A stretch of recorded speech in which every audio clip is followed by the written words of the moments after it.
Durgapur barrage থেকে বাড়ল জল ছাড়ার পরিমাণ, আর ব্যারেজের জল ছাড়তেই বাড়ছে নদী তীরবর্তী এলাকার উদ্বেগ।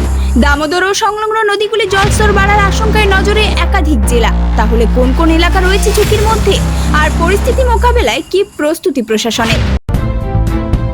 নমস্কার বন্ধুরা, আপনারা দেখছেন voice of Bankura, presented by Rosy beauty salon and academy, যেখানে সৌন্দর্যের মিলন আভিজাত্যের সঙ্গে।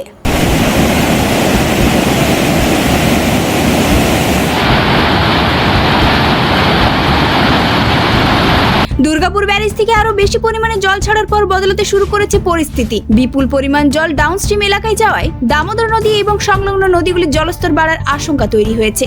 এর ফলে সবচেয়ে বেশি চিন্তা নদী তীরবর্তী এবং নিচু এলাকা বাসিন্দাদের নিয়ে। জলস্তর বাড়লে এই সমস্ত এলাকায় জল ঢোকার আশঙ্কা তৈরি হতে পারে। ইতিমধ্যে পরিস্থিতির দিকে নজর রাখছে প্রশাসন। নদীর জলস্তর থেকে শুরু করে বিভিন্ন নিচু এলাকা এবং নদী তীরবর্তী বসতিগুলির পরিস্থিতির উপর নজরদারি বাড়ানো হয়েছে। দুর্গাপুর ব্যারেজ থেকে জল ছাড়ার প্রভাব পড়তে পারে পশ্চিম বর্ধমান, পূর্ব বর্ধমান, বাঁকুড়া সহ দামোদর অববাহিকার বিভিন্ন এলাকা। বিশেষ করে নদীর কাছাকাছি এবং নিচু এলাকাগুলিতে বাড়তি সতর্কতা নেওয়া হচ্ছে। জল ছাড়ার পর নদীর জলস্তর কতটা বাড়বে তার উপরেই অনেকটাই নির্ভর করছে পরিস্থিতি। জলস্তর বাড়তে থাকলে নিচু এলাকায় জল ঢোকার পাশাপাশি যোগাযোগ ব্যবস্থাতেও প্রভাব পড়তে পারে। তাই নদী তীরবর্তী এলাকার বাসিন্দাদের অযথা নদীর কাছে না যাওয়া এবং প্রশাসনের নির্দেশ মেনে চলার পরামর্শ দেওয়া হচ্ছে। অন্যদিকে সম্ভাব্য পরিস্থিতির কথা মাথায় রেখে প্রশাসনের তরফেও প্রস্তুতি রাখা হচ্ছে। বিভিন্ন এলাকার পরিস্থিতি পর্যবেক্ষণ করা হচ্ছে এবং প্রয়োজনে দ্রুত ব্যবস্থা নেওয়ার জন্য নজরদারি বাড়ানো হয়েছে।